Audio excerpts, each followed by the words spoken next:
The alien mothership entered Varelian's sky like a giant shadow. Its body was dark, round, and covered in glowing red lines. It looked like a beast from an old nightmare.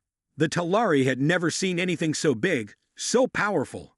Even the strongest human warships looked small in front of it. In the command tent, Captain Ares watched the screens. His face was calm, but his hands were ready. "Let it come closer," he said. "Closer. Then we strike." The human defense systems were ready. Railguns pointed to the sky. Missile launchers were loaded. Stealth drones flew above the clouds, waiting for orders. The Talari leaders stood near the tent entrance, watching the humans work. They still could not believe it. This forgotten species, this small race called humans, had returned with the strength of legends. Elder Mavin walked to Ares. "This is not a normal ship," he warned. "This is a war signal. If you fight it, the whole empire may come." Ares looked at him. "Let them come." The old Talari stepped closer. "You are brave, but bravery is not enough. If the empire attacks, your people will suffer." Ares replied, "We already suffered. They burned our colonies, killed our children, left us in the dark. We have nothing more to lose, only everything to protect." There was silence between them. Then Mavin asked, "Then tell us, what is it you truly want?" Ares finally spoke the truth. "We want revenge." As the mothership came closer, a strange signal echoed across the planet. It was a message from the alien commander, Exerthal. "This planet belongs to the Empire. You are breaking galactic law. Withdraw now, humans, or be destroyed." Captain Ares smiled coldly. "Play the reply," he ordered.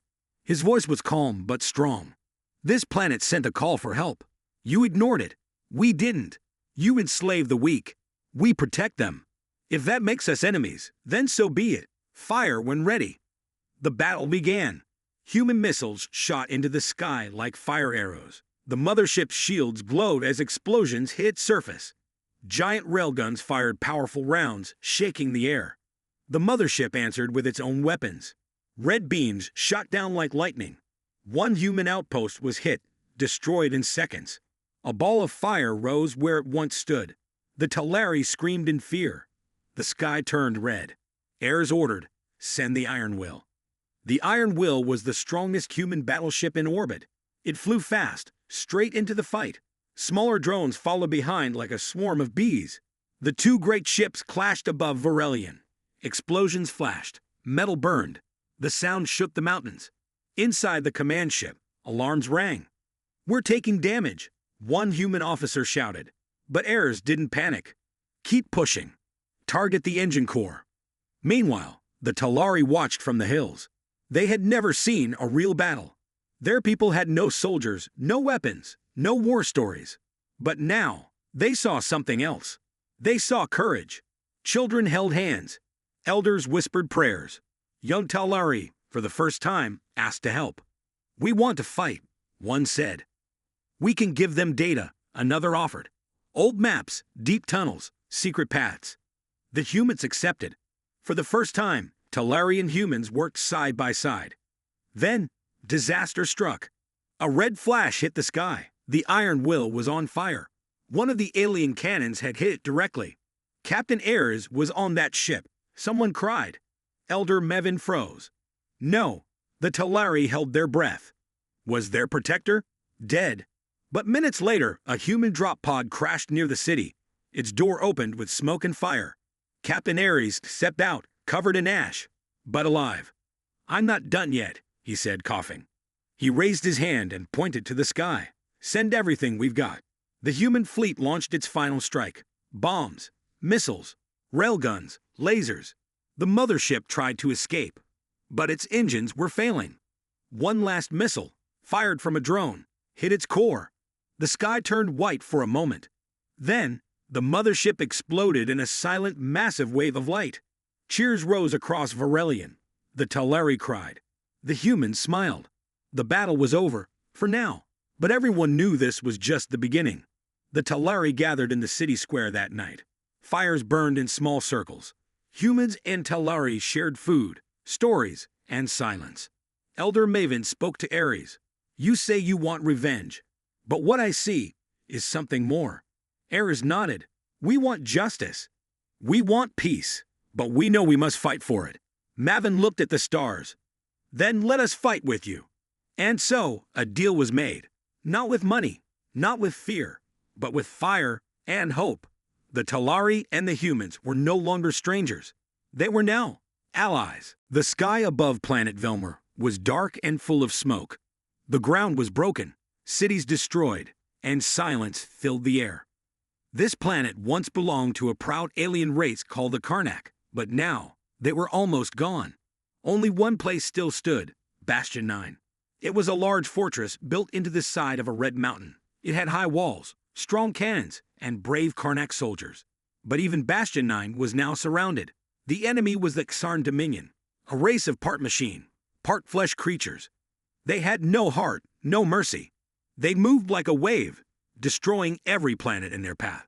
Their weapons were more powerful. Their army was endless. Inside the command room of Bastion 9, the Karnak leader, Commander Velthar, stood in silence. His eyes looked tired. His soldiers were weak, hungry, and scared. He knew the truth. This was the end. "We have no reinforcements," said his second-in-command. "Our last message to the other colonies failed. No one is coming." Velthar looked at the screen. It showed the enemy, thousands of Tarn ships, moving closer every hour. Their land forces had already reached the outer walls. The commander took a deep breath. "Then we die with honor." Outside the fortress, the last Karnak cannons fired at the sky, but the enemy was too strong. Tarn drones flew through the smoke, dropping bombs and scanning for weak spots. Soldiers ran from point to point. Medics helped the injured. Families hid in the deep tunnels under the mountain. Suddenly, the ground shook, but it wasn't from enemy fire. Boom! A sound from the sky. Boom! Another one. Louder. The soldiers looked up. The clouds above turned bright, like something was falling. A Karnak soldier shouted, "What is that?" From the smoke and clouds, a ball of fire dropped from the sky. Then another. Then 10 more. At first, the Karnak thought it was another Xarn attack. But these fireballs didn't explode. They hit the ground hard, shaking the earth. And then they opened. They were drop pods. And from inside, figures stepped out. They were tall, strong, and wore black armor with glowing blue lights. Their helmets covered their faces. Their weapons looked strange and powerful. One of them stepped forward. He was taller than the rest. He looked at the Karnak soldiers who had gathered in confusion. He raised his weapon, then slowly lowered it. "Stand down," he said in a calm, deep voice. "We're here to help." Velthar arrived quickly, shocked by what he saw. "Who are you?" he asked. The tall soldier removed his helmet. His skin was pale, his eyes sharp and cold. "I'm Captain Rains, United Earth Defense Force. You called for help. We heard you." Velthar's eyes widened. He had heard rumors of humans, warriors from a far world who once fought the Xarn and won. But no Karnak had ever seen one. We didn't think you were real," Velthar said. "We're very real," Rains replied. "And we don't like the Xarn either." Behind him, more humans came out of the pods. Some were carrying heavy guns. Others were setting up strange machines that beeped and blinked. One group unpacked a small drone that flew into the sky, scanning the battlefield. Velthar watched, still confused. "But why now? Why help us?" Rains looked out at the horizon, where the Xarn army waited. "Because if the Xarn take your world," he said, "they come for ours next." The Karnak soldiers didn't cheer yet. They were still unsure. There were only 20 human soldiers against thousands of Xarn. How could they help? But then the first wave of Tarn attacked again. This time, the humans were ready. Captain Rains shouted, "Form up. Defensive line, pattern Echo 9. The humans moved fast, like a trained pack. Their weapons glowed with blue energy. When the Xarn robots reached the front gate, the humans opened fire. The sound was like thunder. The energy bullets melted the enemy armor. Every shot hit its mark. Every movement was fast, clean, deadly. The Karnak had never seen anything like it. One young Karnak soldier whispered, "They're like ghosts." After 10 minutes, the battlefield was silent again. Smoke rose from burning Xarn machines. Not a single human had fallen. Velthar walked to Rains. "You were right," he said quietly. "You are real." Rains looked at the stars above. "We're just the first wave. Earth is watching." And if the Exarn want to fight, they picked the wrong species. The camera pans out as more drop pods fall in the distance. The war for Velmor is not over. But for the first time in many years, hope has returned. Captain Rains led the team. Alongside him were Sergeant Tucker's replacement, Private Soto, and Karnak warriors like Gera and Tesh. Reaper was repaired and ready to support, but inside Bastion 9, Hartley waited, watching the skies. The battle was far from over. The team moved out just before dawn. The desert was cold and quiet. Sand stretched for miles, with only rocky hills breaking the horizon. Tesh pointed to distant smoke.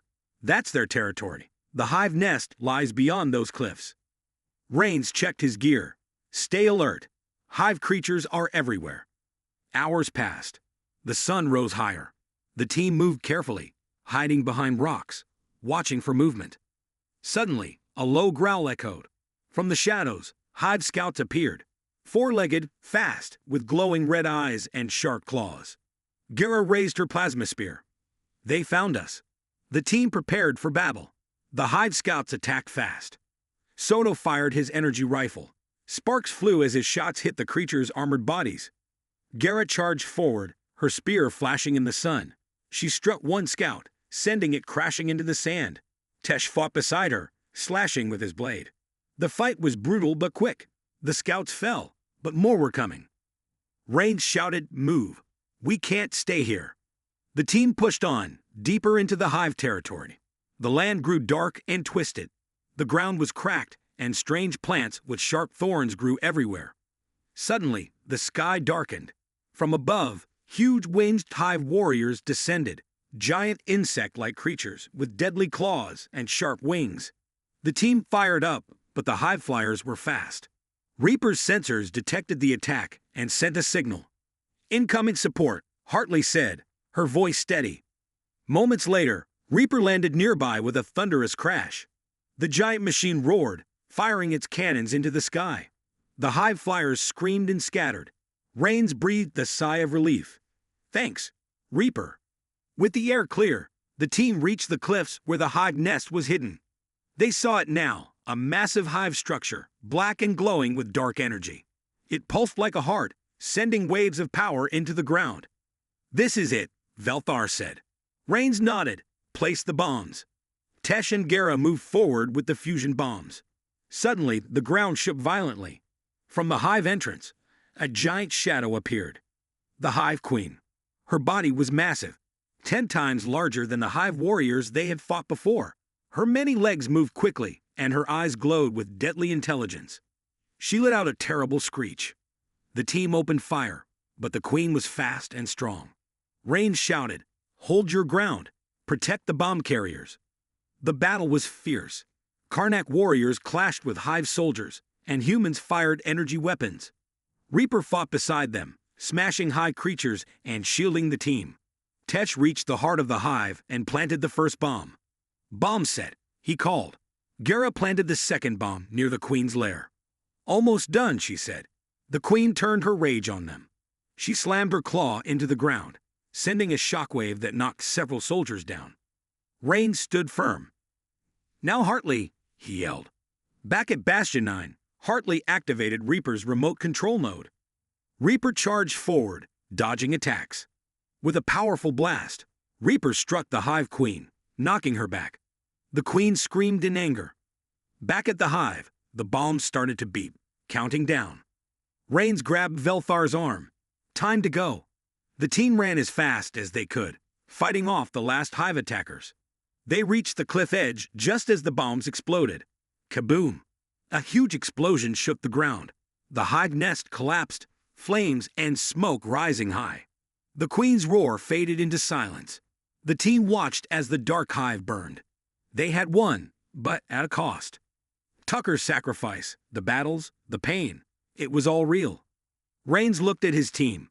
"We fought together. We survived together." Velthar nodded. "Now the Exarn know. Humans and Karnak will never back down." Far above, the Xarn command ship retreated. The war was not over. But for now, Bastion 9 was safe. The sun rose over Varelion. It was the first peaceful morning in a long time. Birds returned to the skies. Children walked the streets without fear. But the Talari and humans both knew this peace would not last. Captain Ares stood on the wall of the Talari capital, looking at the stars. The alien empire had seen what happened. They had lost a mothership, dozens of soldiers, and many ships. They would not forget, and they would not forgive. Ares turned to his team. We hit them hard. Now they know we're not weak. But this is not over. It's only the beginning. The human officers nodded. One of them, Lieutenant Ramos, asked, do we strike first before they regroup? Ares replied, yes.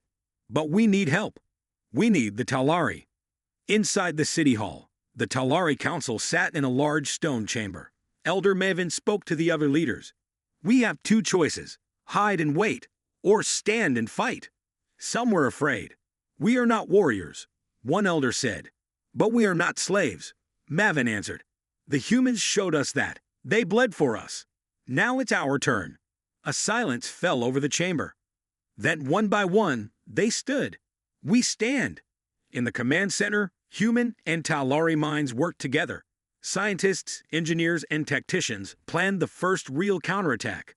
Ares pointed at a red dot on the star map. This is Outpost Varga 9, a slave station run by the Empire. They send ships and supplies from there. If we strike it, we shake their control. The Talari added, we know a hidden path through the old wormhole near the Glassa Belt. The Empire doesn't watch that route anymore. Ares smiled. Perfect. We get fast, hit hard, and disappear. He looked at his team. This will be the first strike, not just for Varelian, for all the Forgotten. 3 days later, a small fleet of human and Talari ships left Varelian, silent and fast. They flew through dark space, using stealth tech and the Talari's secret wormhole route. Inside the main ship, Talari engineers worked with human soldiers. There was fear in their eyes, but also fire. Captain Ares stood before them. This is not just a mission, he said. This is a message. To the Empire, to the galaxy. We will not be silent. We will not be slaves. We are here, and we will fight. Outpost Varga 9 floated near a dead moon. The station was large, round, and guarded by several small Empire ships. Inside, hundreds of slaves, many different alien races, worked under strict watch. They were weak, tired, and silent. Until that night, a sudden alarm rang across the station. Explosions rocked the walls. Human drop pods crashed through the roof. Talari commandos followed close behind. The Empire guards tried to fight, but they were not ready for this. A storm of bullets, lasers, and fire swept through the hallways.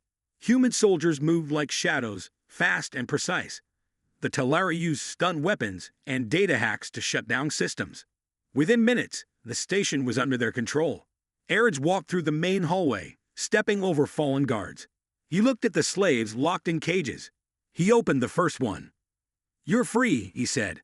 The aliens inside stared in shock. One of them, an old insectoid from the planet Cern, whispered, Who are you? Ares looked him in the eye. We are humans, and this is your first day of freedom. The message was clear. Across the galaxy, slave networks went silent. Empire lords screamed in anger, and a new fear began to grow inside them. Fear of Earth's warriors. Fear of the fire they had awoken. Back on Varelian, Elder Maven looked at the sky. We send a message today, he said. Ares stood beside him, and they heard it. Maven turned to him. What comes next? Ares answered, war. But not just guns. Words. Unity. Hope. Maven asked, do you think we can win? Ares smiled. I think. We've already started. But far away, in the Empire's core world, the High Lord of the Empire watched the news of the attack. His cold eyes narrowed. Send a message to the hunters, he ordered. It's time to remind the humans why they hid for so long. The first wave hit the wall like a tsunami of claws and teeth. The guns roared.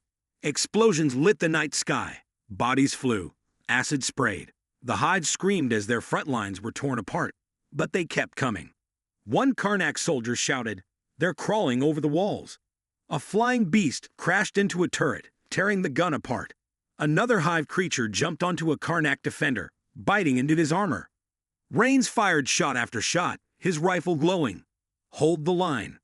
Inside the base, civilians were rushed to deeper shelters. But even inside, they could hear the battle above. The children cried. The elders prayed. Then, the walls began to break. A hive behemoth, 10 feet tall and covered in thick armor, rammed into the west gate. Once, twice. On the third hit, it broke through. The hive poured in. Chaos exploded. Rains and his team rushed to the breach, firing all the way. Karnak warriors followed, blades and plasma spears ready. "Close the gate," Velthar shouted. "We can't," a tech replied. "It's offline." Rains turned to Sergeant Tucker. "Use the debt charges." Tucker nodded and ran to the wall supports. "Everyone else, fall back to the second line." As the soldiers fell back, Tucker set the charges. Hive monsters crawled around him. He hit the trigger. Boom! The broken gate collapsed in flames, crushing many hive creatures beneath it. But Tucker didn't make it out. Rains saw the fire and closed his eyes. He had lost many soldiers before, but this hurt. Velthar put a hand on Rain's shoulder. "He saved us." Rains nodded. He bought us time. That night, the battle raged until sunrise.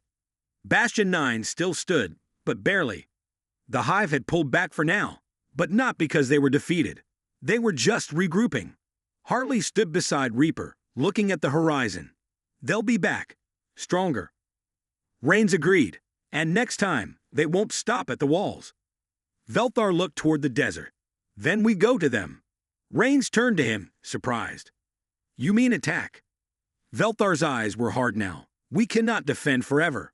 We must strike the hive nest." Rains smiled slowly. Now they were thinking like humans. Far away, deep underground, the hive nest pulsed with dark energy. Inside it, something massive stirred. A giant creature, 20 times the size of any Xarn, opened its many red eyes. The hive queen had awakened. The desert was quiet now, but the silence was heavy. Captain Rains stood beside Commander Velthar at the edge of the base, their eyes fixed on the horizon. The hive had retreated, but the threat was far from over. "Tomorrow, we take the fight to them," Velthar said, voice low but firm. Rains nodded. "We destroy the hive nest, end this war." Inside the command center, soldiers prepared.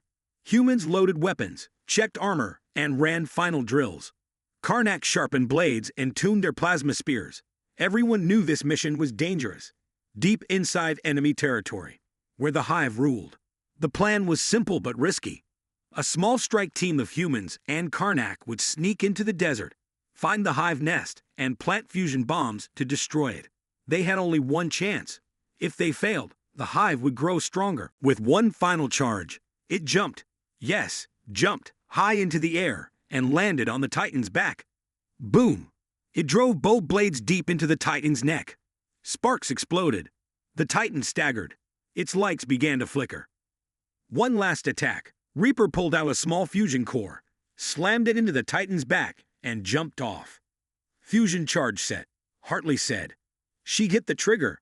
A giant explosion lit up the sky. The Titan walker fell, slow, heavy, and finally it hit the ground. Dead. Silence followed. Then, cheers. Karnak soldiers screamed in joy. Humans raised their fists. Civilians cried. Velthar looked at Rains. You killed it." "No," Rains said. "We killed it. Together." But far in the distance, hidden behind the clouds, Xarn command ships watched. A new voice spoke in a cold mechanical tone. "Send the hive." The next phase had begun. Bastion 9 was still standing. The Titan walker was destroyed. Its burning metal body lay broken in the sand. Smoke rose into the sky. The Karnak celebrated. Human soldiers reloaded their weapons and checked their gear. For the first time in many days, there was hope. But that hope didn't last long. Far above the planet, in the cold dark of space, something new was coming. The Xarn command ship, a black floating fortress, hovered in orbit. Inside its control room, a tall alien commander stood still. Its name was Overmind Jaren, and it had no face. Only wires, screens, and a glowing red mind core. Jaren spoke one word in a deep robotic voice. "Unleash the hive." Back on the ground, Captain Rains and Commander Velthar stood on the wall of Bastion 9, looking out over the battlefield. Reaper stood nearby, its armor damaged, its power low. Commander Hartley had returned safely, but her machine needed repairs. "Something's wrong," Rains said, scanning the sky. Velthar frowned. "You think they'll attack again so soon?" Rains looked at the horizon. The Xarn don't accept defeat. They evolve. Just then, the alarms began to scream. One of the Karnak scouts ran in, eyes wide. "Something's coming from the west. Fast. Hundreds. No, thousands." Rains and Velthar rushed to the observation deck. What they saw was terrifying. A dark wave moved across the desert. Not tanks, not ships. Creatures. Insect-like monsters. Crawling. Running. Flying. Their bodies were covered in black armor, some with wings, others with sharp legs and acid-filled jaws. They moved as one, a living storm.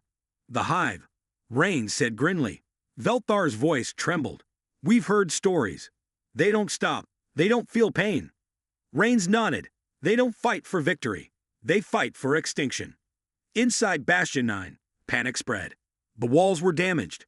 The defense systems were low on power. Reaper couldn't fight again. Not yet.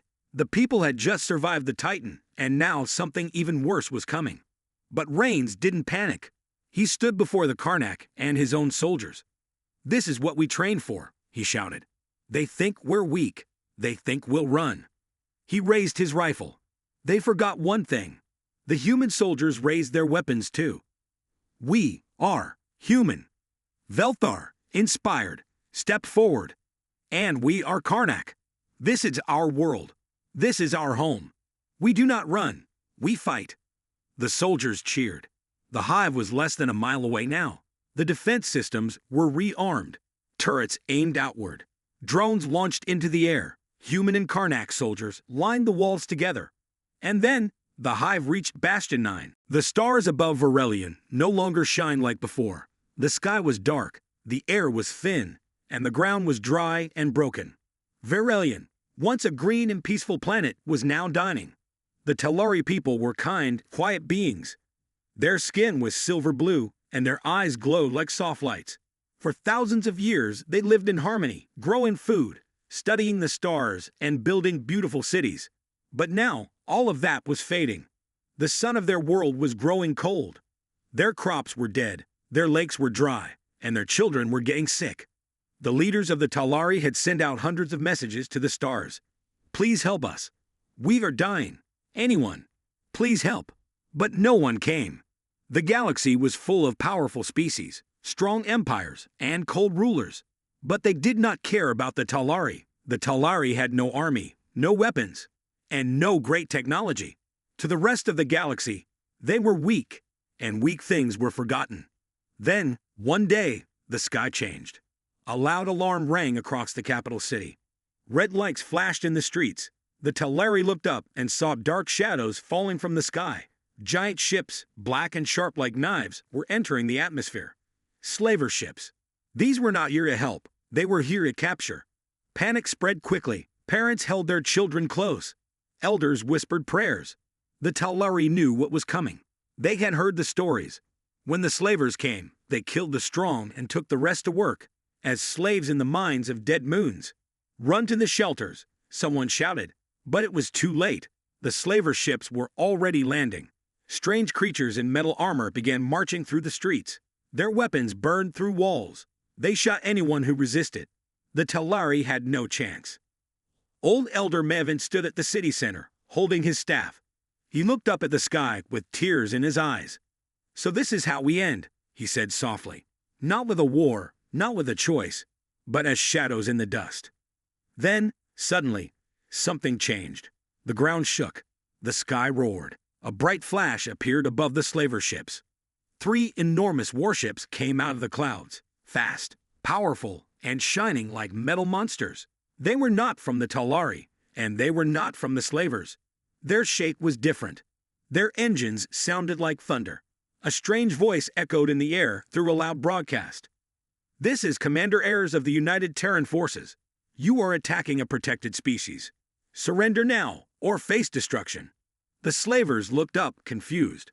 They had never heard of the Terran forces. They had never seen these ships. But they soon learned what they were. Missiles fired from the human warships, hitting the slaver dropships mid-air. Explosions lit up the sky. Fire rained down like stars. The Talari watched with wide eyes as their enemies were burned, blasted, and destroyed. A group of human soldiers dropped from the ships in armored suits. They landed in the city like falling comets. Their weapons glowed red. Their eyes behind the helmets showed no fear. They moved quickly, covering the streets, protecting the Talari, and shooting down every slaver in sight. The Talari had never seen anything like it. These warriors were not just fighting. They were winning. Elder Mevin watched as one human soldier walked toward him. The armor was scratched from battle, but the soldier stood tall. The helmet opened with a soft hiss, revealing a man with sharp eyes and a strong voice. "I am Captain Ayres," he said. "We heard your call. We're sorry we took so long." Mavin blinked in shock. You came to help us." Ayres nodded. "Yes, we are humans. We fight for those who cannot fight for themselves." The Talari began to gather around. For the first time in many years, there was no fear in their eyes, only hope. The slavers were running. The sky was clear. The human ships floated above them like guardians. But one question echoed in everyone's mind. Who are these humans? And why are they helping us? The story of the Talari was changing. The galaxy had ignored their cries. But now, someone had answered, and that someone was humanity.